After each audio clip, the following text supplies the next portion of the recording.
This screencast shows 3 possible ways to do peer review in Digication: using the comment box, using an email form, and using a peer review step in an assignment flow. First, let's look at the comment box.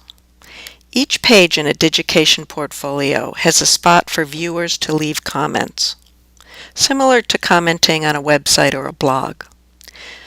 I'm going to go onto the Edit screen of my portfolio, and then you can see that students have some options for managing commenting on this Settings menu. First, they can choose who can comment: no one, registered users, or anyone. Then they can choose if and when the comments become visible. They can be shown immediately, after they've been approved, or never. The default settings are that registered users can comment and the student gets to approve revealing those comments. These options must be set on each page. There's no way to choose something other than the defaults globally.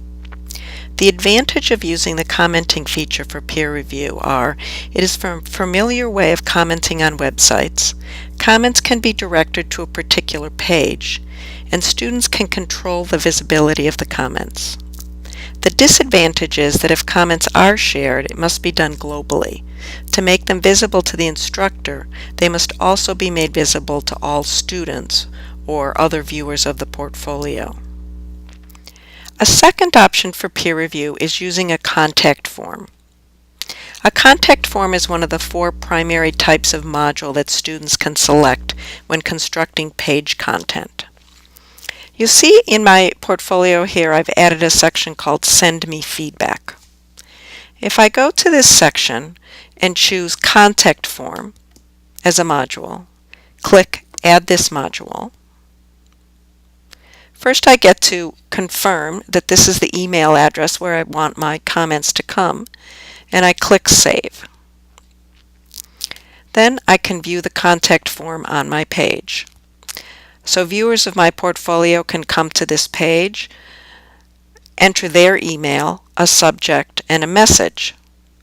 Click Send Email, and it will come directly to me.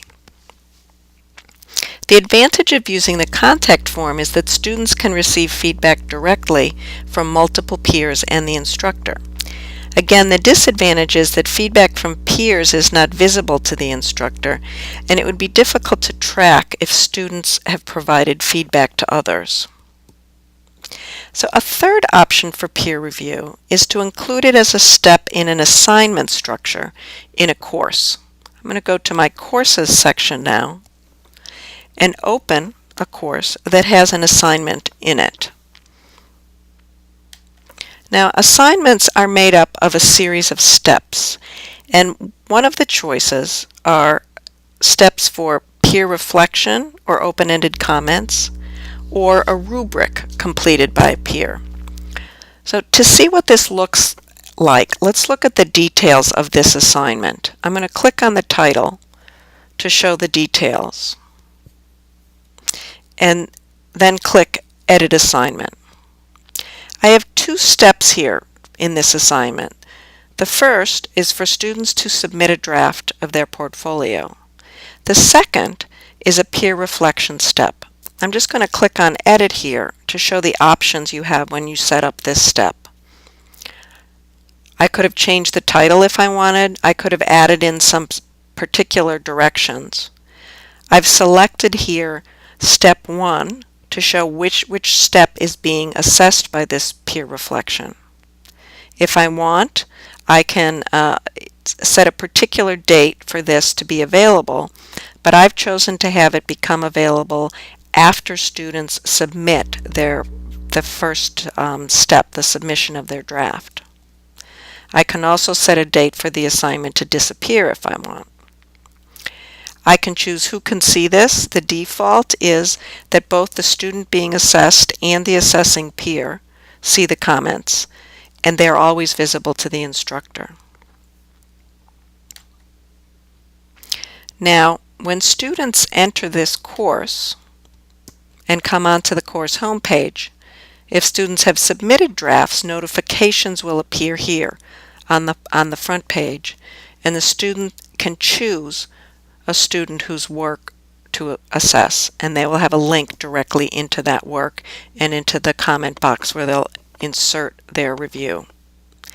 The advantages of doing peer review in an assignment structure include being able to track student completion of reviews and visibility of the reviews to the instructor. The disadvantages are that commenting is not done directly in the portfolio and reviews cannot be made visible to other students. So these are 3 options for you to consider. Each has advantages and disadvantages. To learn how to create courses and assignments, view the screencasts on those topics.